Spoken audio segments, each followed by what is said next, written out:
Apa pendapat Ustadz tentang pemimpin tertinggi Iran Ali Khamenei, seorang muslim? Apakah kita meninggalkan Putin atau bersama Putin? Kita bersama Putin. Apakah dengan kita bersama Putin lalu kita menjadi ortodok? Tidak. Kita bersama Putin karena dia bersama Palestina. Kalau Kim Jong Un Korea Utara membela Palestina, kita akan berjalan bersama Kim Jong Un. Apakah kita menjadi ateis? Tidak. Kita berjalan bersama dia karena kepentingan yang sama untuk Palestina. Kalau Xi Jinping, presiden Cina, bersama dengan Palestina, membela Palestina, kita juga akan bersama. Kita bilang sama Xi Jinping, ayah, kamsia, kencong-kencong lah, China. Kita akan bersama. Apakah kita akan menjadi agama dia? Tidak. Begitu juga dengan ini.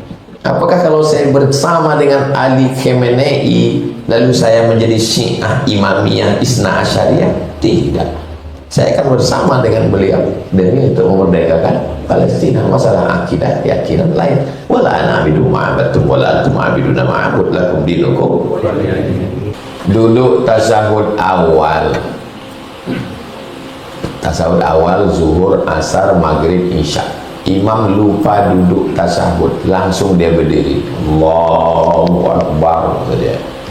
Kita sebagai makmum masih duduk tasyahud awal. Apakah kita ikut imam berdiri atau tetap duduk? Ikut imam. Diingatkan dia, Allahu Akbar. Diingatkan dia, Subhanallah. Rupanya dia ini supir Medan.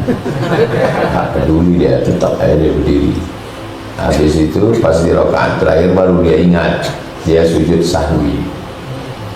Sebelum salam sujud dia, Allahu Akbar, subhana man la yanamu wa la yashu. Kalau tak ingat bacaan itu, subhana rabbiyal a'la wa bihamdi. Duduk antara dua sujud, sujud lagi, subhana man la yanamu wa la yashu. Duduk baru salam. Kalau dia pun tak ingat juga, kita yang menjadi makmum ikut sama dia. Ju'ilal imamu liyutamma bihi, dalilnya imam itu diangkat untuk diikuti. Kalau setelah salam baru dia ingat, Assalamualaikum warahmatullahi, Assalamualaikum warahmatullahi. Pak Imam, Bapak tadi ada yang lupa. Maka setelah salam itu dia sujud. Kita pun ikut. Allahu Akbar. Allahu Akbar. Bisa saja lupa. Nabi pernah lupa? Pernah. Kok bisa lupa? Lupanya Nabi itu pun wahyu untuk mengajarkan umat Islam bagaimana kau kalau terlupa. Bukan berarti Nabi lupa. Kalau Nabi lupa, hilanglah wahyu. Mana mungkin Nabi lupa? Wahyu dikirimkan Allah supaya dia bisa mengajarkan umat ini bagaimana kalau terlupa. Apakah kita ikut imam atau tetap duduk? Apakah imam jika diingatkan kembali duduk tasyahud awal? Ya kalau dia ingat, tapi kalau dia sudah sempat berdiri, fokak pula dia. Itu maka imam ini diangkat imam muda, fresh, fit and proper test. Qatar, negara Qatar, penduduknya 3 juta. Yang penduduk asli 400.000. Penduduk Qatar 3 juta. Penduduk asli 400.000. Yang 2.600.000 pendatang dari mulai India, Pakistan, Bangladesh, Eropa, negara Arab sekitar. Termasuklah imam-imam masjidnya. 60 orang imam di Qatar dari Indonesia, penghafal Quran. Berapa gajinya Pak Ustadz? Nggak enak lah kita nanya berapa gaji imam. Cuman dia sendiri ngomong, gaji kami di sini Pak Ustadz ya 3 kali gaji imam Istiqlal lah katanya. Nggak tahu saya entah berapa, saya sedang pula ngurus-ngurus gaji orang. 5 kali. Nah ya kan itu.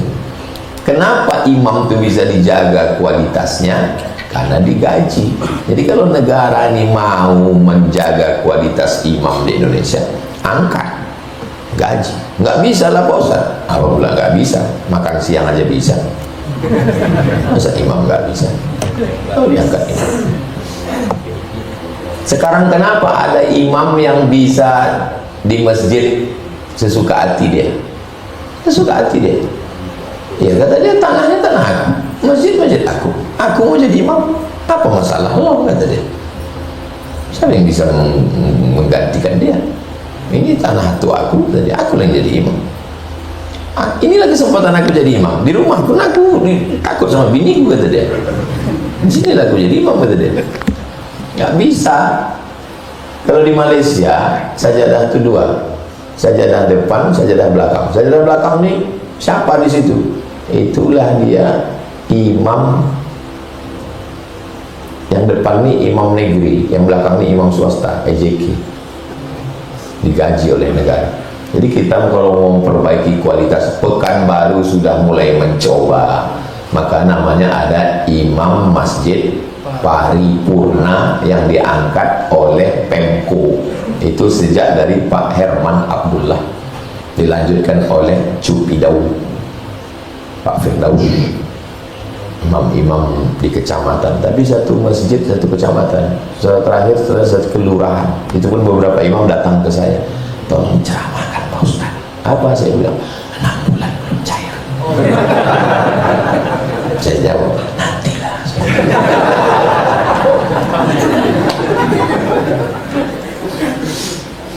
Apakah ada di zaman Nabi itu kodam? Kodam itu kan komando daerah militer.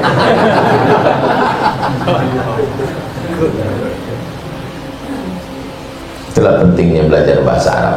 Dari kata khadam, al-khadam, orangnya khodim, pelayan.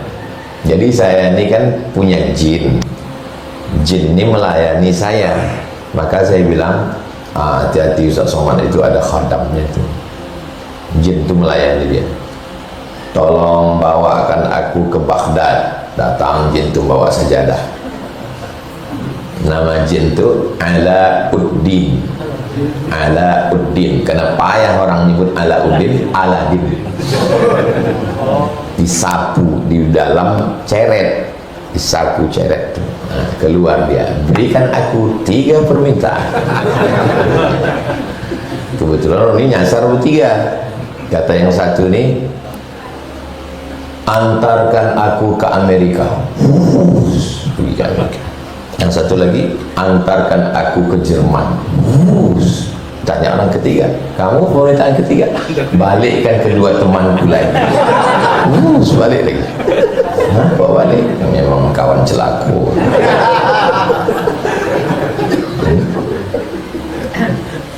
Apakah ada orang berkhodam ini di zaman Nabi? Hebat pertanyaan. Ini namanya Ratu Sabah, Kerajaan Sabah. Di Riau ini mana ada Sabah? Sabah Au. Siap.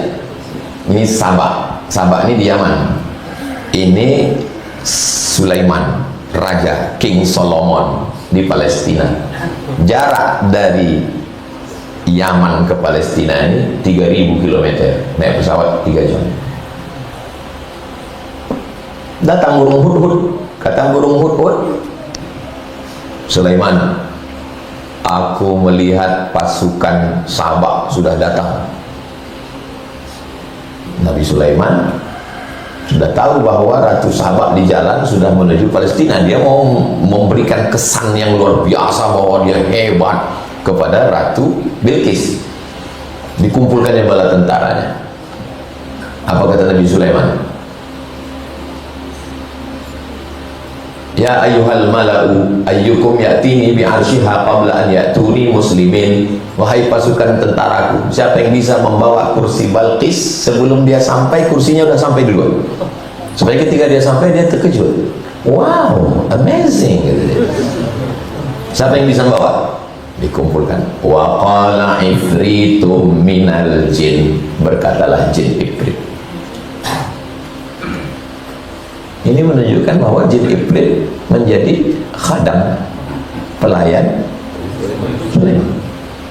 Wa qala ifritu minal jin, berkata jin ifrit, apa kata dia? Ana atika bihi, aku bisa membawa kursi Balqis dari Yaman ke Palestina qabla an taquma min maqamik, sebelum kau tegak dari tempat dudukmu. Sebelum Sulaiman tegak, bisa kursi itu datang. Datang satu lagi, wa qala alladhi indahu ilmun minal kitab, datang seorang laki-laki yang punya ilmu dari kitab. Apa kata dia? Ana atika bihi, aku bisa membawakan kursi Balqis dari Yaman ke Palestina. Kata Sulaiman, berapa lama? Qabla an yartadda ilaika tarfu, sebelum mata kau berkedip. Mana yang lebih cepat, jin ifrit atau manusia? Sebelum mata Nabi Sulaiman berkedip itu sampai 3000 tahun yang lalu jin sudah kalah. Sekarang ada orang yang mau berkawan sama jin.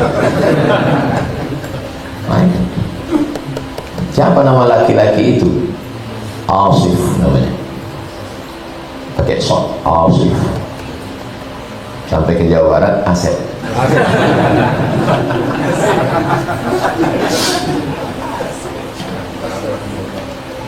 Inilah dalil orang berkawan sama jin. Baru ditanya, kau kenapa berkawan sama jin? Itu Nabi Sulaiman boleh. Tipis setipis kulit bawang.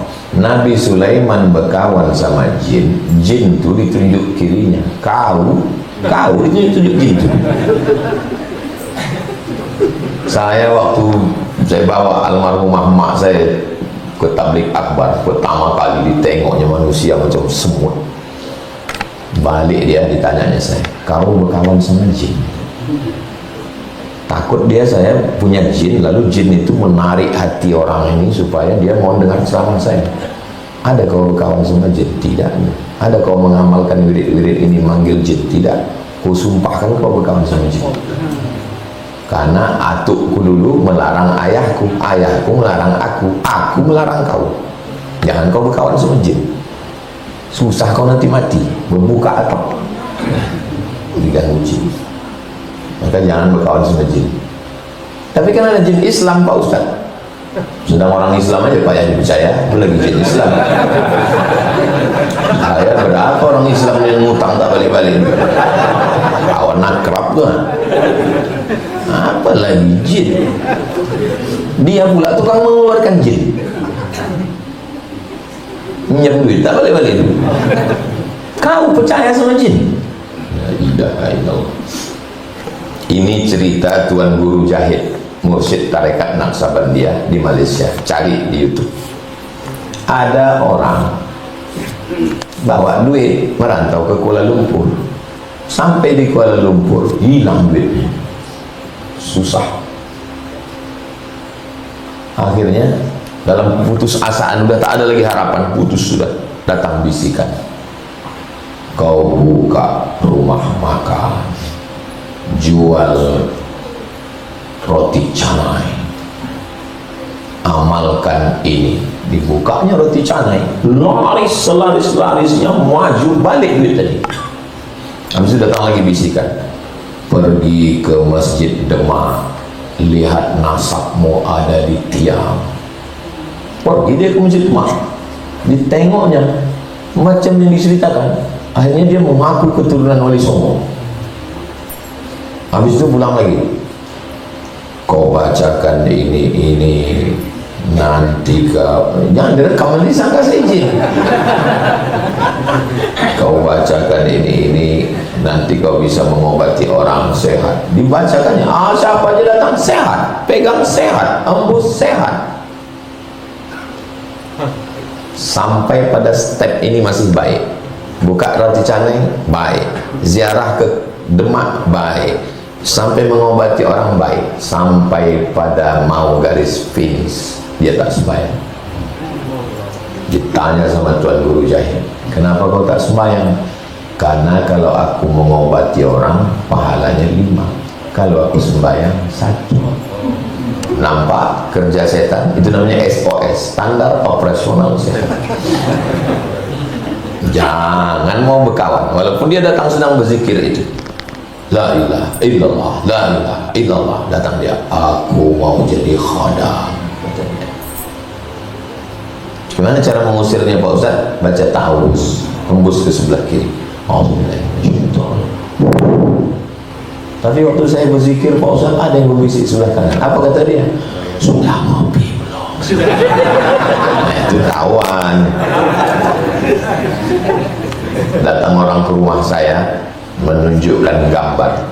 Ustaz, di atas kulkas saya, di atas TV rumah, tiba-tiba datang emas sebesar ini. Coba tengok gambarnya.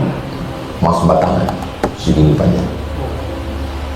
Tak kau pegang? Enggak. Berapa hari? 2 hari saya biarkan Pak Ustaz. Habis itu hilang. Habis itu ada kunci segini panjang, emas juga. Kunci apa ini?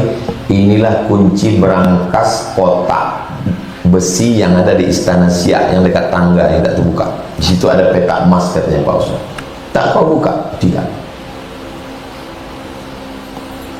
Ada ayah atuk-atukmu dulu yang dukun. Ada Pak Ustaz. Atuk-atuk kan. Itulah jin yang datang ke kamu. Orang setengah mati mencari jin nih, sampai puasa tak makan tak minum, ke gunung ke gua mau nyari jin. Sekarang dia datang ke kau. Saya bilang, kenapa kau tak mau? Aku takut musyrik Pak Ustaz. Sebetulnya itu tamparan ke saya, sedang menampar saya. Andai dia datang ke saya, jin itu, apa tak saya syahadatkan dia? Aku mu'alafkan dia. Allah sedang menegur saya, Abdul Somad, kau yang asik ceramah-ceramah tauhid kau itu belum ada apa-apanya dengan jamaah. Dia tak ada, tapi tauhidnya kuat.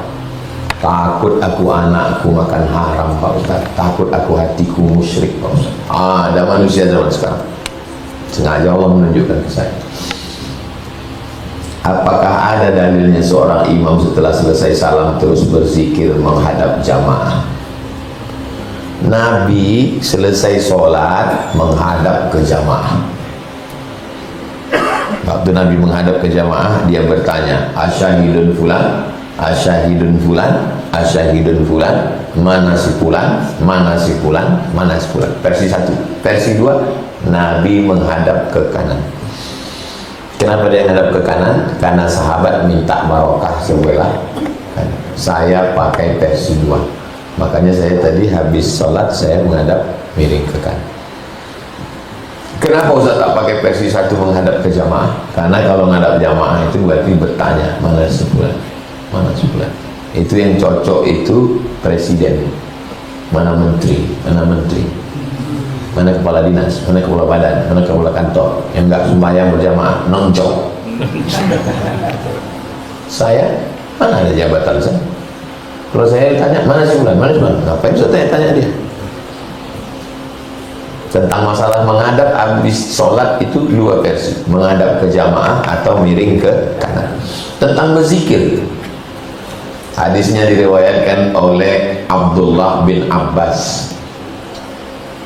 Kata Abdullah bin Abbas, kami di luar masjid, kami tahu Nabi dan sahabat selesai sholat karena kami mendengar suara takbir. Padahal waktu itu mikrofon belum ada. Kalau bunyi takbirnya Allahu Akbar, Allahu Akbar, Allahu Akbar, kedengaran luar, berarti bunyi takbir mereka kuat. Allahu Akbar, Allahu Akbar, Allahu Akbar, Allahu Akbar. Begitulah suara takbir mereka dulu selesai sholat. Makanya ulama Saudi Arabia namanya Syekh Ibnu Utsaimin ditanya, Syekh Ibnu Utsaimin, ya, zikir selesai sholat itu jahar atau sir? Jahar. Jahar. Tapi saya tak menyalahkan yang sir. Kenapa? Karena kata Imam Syafi'i, kalau makmumnya sudah tahu bacaannya, maka sir. Tapi kenapa Ustaz setiap jadi imam jahar terus? Mana saya tahu makmum itu ada yang tahu, ada yang tidak. Di belakang ada yang baru taubat, ada anak kecil, ada mu'allaf. Jadi saya jaharkan itu untuk mengajar yang tak tahu. Pulang anak-anak ini ditanya sama emaknya, apa zikir tadi nak? Dia tak tahu. Maka zikir yang saya bacakan itu zikir minimalis. Astaghfirullahaladzim 3 kali, la ilaha illallah syarikalah 3 kali, Allahumma antas salam sekali, afdal, baru subhanallah 33, alhamdulillah 33, Allahu akbar 33, afdalu zikri fa'lam 100. Itulah zikir minimalis setelah selesai sholat. Kalau yang panjang, syahidallahu annahu la ilaha illallah wa inni qa'imam bil qist, belum lagi membaca ayat kursi kul huwallah 3 kali, nanti yang panjang. Jadi kalau saya jaharkan itu untuk mengajar. Saya seorang laki-laki, hasil pernikahan dari orang tua yang beda agama. Sekarang saya sudah menikah. Saat menikah saya mengenalkan nama saya dengan bin ayah saya. Sahabat Nabi dulu yang ayahnya tak Islam pakai bin ayahnya atau bin orang lain? Pakai bin ayah. Jangan karena ayah tak Islam lalu kita pakai bin siapa?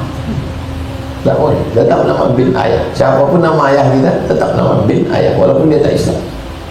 Apakah pernikahan saya seorang laki-laki tidak sah? Sah. Aku nikahkan engkau Fulan bin Bapak Fulan tak Islam, nikahnya sah. Yang tidak sah itu kalau anak ini perempuan, ayah dia tak Islam, datang ayahnya menikahkan, baru tak sah, karena syarat wali mesti muslim. Jadi bagi kami yang ayah kami tak Islam, walinya siapa? Fasultan waliyun man la waliyalah. Walinya adalah sultan. Wali sultan itu maksudnya wali hakim, Pak Kua. Gimana ceritanya Pak Kua bisa jadi sultan? Kok bisa Pak Kua jadi sultan? Sultan Delhi, Sultan Langkat, Sultan Aceh, Sultan Asahan, Sultan Siak, Sultan Pelalawan, Sultan menyerahkan kekuasaan kepada Presiden Soekarno. Tapi tidak semua setuju bahwa Presiden Soekarno ini sultan. Maka berkumpullah ulama di Bogor. Berdirilah seorang ulama dari Aceh, namanya Syekh Muhammad Mudawali. Syekh Mudawali. Kata dia, Presiden Soekarno ini adalah ulil amri ad-daruri bisyauqah. Mari, dia adalah ulil amri ad-daruri, dalam keadaan darurat, bisyauqahnya punya kekuasaan. Bukankah begitu Syekh Krongkale? Satu lagi ada di situ, dari Aceh juga. Kata Syekh Krongkale, ya. Maka diangkatlah Presiden Soekarno sebagai ulil amri. Ulil amri mengangkat perwakilan di provinsi, Kanwil Kemenak. Kanwil Kemenak mengangkat di kabupaten kepala kantor Kakan Depak dulu namanya. Kakan Depak, kepala kantor Departemen Agama, mengangkat di kecamatan Pak Kua. Itulah kenapa Pak Kua tak ada perempuan. Karena Pak Kua mesti laki-laki, karena tak bisa perempuan menikahkan. Jadi kalau ada yang bertanya, gimana ceritanya Pak Kua jadi sultan? Entahlah, aku pun tak tahu. Begitulah kronologisnya kenapa kok. Jadi orang yang mengatakan bahwa presiden yang diangkat dengan cara demokrasi bahwa dia bukan sultan, berarti semua orang di Indonesia yang dinikahkan Kua bermasalah. Kenapa? Karena Kua diangkat oleh Kakan Kemenak, Kakan Kemenak diangkat oleh Kanwil, Kanwil diangkat oleh Menteri, Menteri diangkat oleh Presiden, Presidennya bermasalah, maka nikah orang pun bermasalah. Tengok efeknya. Ini diam tanda paham atau tanda lapar? Apa kita masih bisa mendoakan anak yang sudah beda keyakinan karena sudah ikut ibunya? Karena dulu saya mempunyai istri seorang mu'allaf. Setelah berpisah, kedua anak ikut ibunya kembali menjadi non muslim. Kalau dia masih hidup, doanya Allahumma hdi qaumi fa innahum la ya'lamun. Itu dalil boleh mendoakan orang tak Islam, karena Nabi mendoakan dia, Allahumma hdi qaumi fa innahum la ya'lamun, berikanlah dia hidayah ya Allah.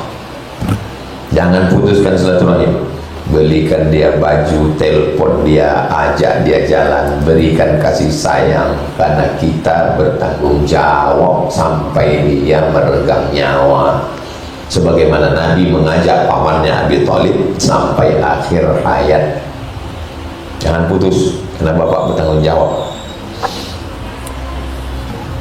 Kalau dia masih hidup, mintakan, berikan dia hidayah, berikan dia hidayah. Sholat hajat malam, berdoa, ya Allah berikan dia hidayah. Al-Fatihah, lembutkan hatinya. Al-Fatihah, lembutkan hatinya sebanyak sampai tertidur.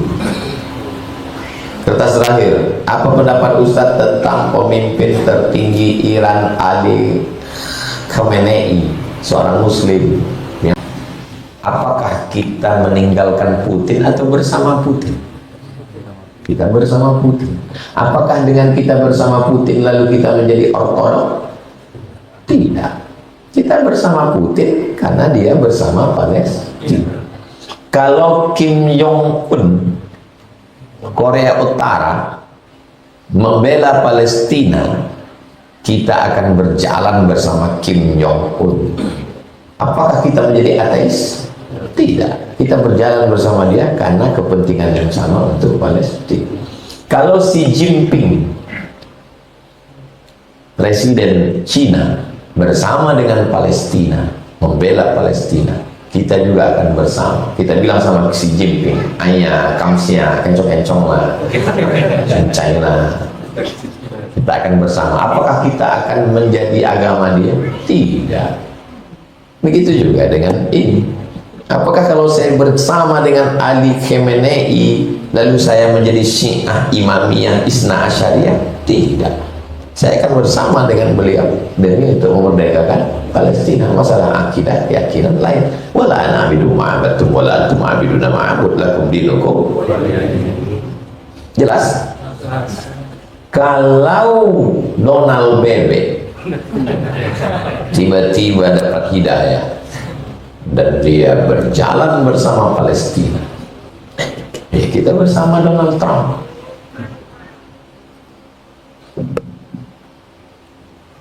Dua kekuatan dunia, yang satu Rom, yang satu Persia. Ghulibatir Rom, bangsa Romawi kalah. Siapa yang mengalahkan? Persia. Tengok surat Ar-Rum. Hum min ba'di ghalabihim sayaghlibun. Nanti mereka akan mengalahkan. Rom yang sekarang kalah, bibit sini dalam beberapa tahun ke depan akan mengalahkan. Dan betul, menang Rom, kalah Persia. Jadi dunia ini selalu ada dua kekuatan. Dulu kekuatan barat Amerika, United States. Kekuatan timur adalah Uni Soviet, dipimpin oleh Cecep Gorbachev. Orang Jawa Barat ya, pasti. Kemudian Gorbachev tumbang, naik Boris Yeltsin. Yeltsin pun tumbang, pecah. Hikmah pecahnya Uni Soviet, merdeka 15 negara-negara yang sebagiannya Islam. Kampungnya Imam Bukhari, Tashkent, Bukhara, Uzbekistan, berdiri. Sekarang jadi negara yang makmur, negara termurah untuk jalan-jalan. Nanti insya Allah panjang umur kita jalan-jalan ziarah ke makam Imam Bukhari, Imam Bahauddin dan Naqsyabandi, ongkos tanggung masing-masing. Nah, sekarang dunia terbagi dua. Kelompok barat, Amerika dan Eropa. Kelompok timur, Rusia, Cina, Korea Utara. Siapa saja yang berpihak kepada sini, ini akan marah. Berpihak ke sini, marah. Datanglah orang ini, dia berpihak ke Putin. Marahlah si Donald. Dijemput tengah malam di kamar tidurnya sampai bininya pun tak tahu. Presiden Venezuela, rupanya dari tempat kita, Maduro. Tangkap, bawa.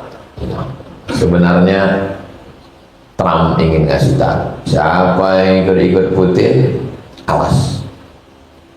Dia sedang mau ngasih alarm lampu merah, awas. Dia sedang mau ngasih tahu, siapa yang ikut BRIC kemarin? BRIC berarti ke sana, awas. Nah, bagaimana cara supaya menyeimbangkan ini? Pasang dua kaki. Ya, ikut BRIC, tapi juga ikut perdamaian versi untuk menyelamatkan. Kalau tidak nanti dia bisa copot. Nah, ini dari belajar hadis ke ilmu geopolitik ini. Politik. Kalau mau masuk ke politik ini, menu makanan kita mesti berubah. Jangan lagi makan soto Banjar, jangan lagi makan coto Makassar. Nah, itu larangan, nggak boleh cerita politik di sini. Kalau mau ikut politik, makanannya robah, goreng belut pakai oli. Barulah bisa. Hal-hal dunia, mudah-mudahan Allah menjaga kita semua. Al-Fatihah.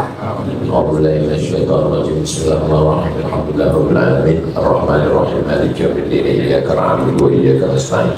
Ihdinas siratal mustaqim. Siratal ladzina an'amta 'alaihim ghairil maghdubi 'alaihim waladdallin. Amin. Allahumma shalli 'ala sayyidina Muhammad wa 'ala ali sayyidina Muhammad salatan tunajjina biha min jami'il ahwali wal afat wa taqdi lana biha jami'al hajat. تطهرنا بها من جميع السيئات، ترفعنا بها عندك على الدرجات، تبلغنا بها أقصى الغايات من جميع الخيرات في الحياة وبعد الممات، إنك سميع قريب مجيب الدعوات يا قاضي الحاجات. ربنا اغفر لنا ذنوبنا ولوالدينا وارحمهما كما ربيانا صغيرا. ربنا هب لنا من الصالحين. اللهم انصر إخواننا المجاهدين المستضعفين في فلسطين وفي روهينيا وفي كل مكان من مشارق الأرض إلى مغاربها. Allahumma akhtim lana bi husnil khatimah kama jama'atana, sebagaimana kau kumpulkan kami subuh ini mengkaji kitab Riyadhus Shalihin, hadis-hadis Nabi-Mu, ayat-ayat firman Tuhan, firman Engkau ya Allah. Kumpulkan kami di surga bersama Nabi Muhammad sallallahu alaihi wasallam, ma'an nabiyyin wasiddiqin wasyuhada wassalihin wa hasuna ulaika rafiqa. Rabbana atina fid dunya hasanah wa fil akhirati hasanah wa qina adzabannar. Wa sallallahu ala sayyidina Muhammad wa ala alihi wasallam. Walhamdulillahi rabbil alamin. Taqabbalallahu minkum minna wa minkum.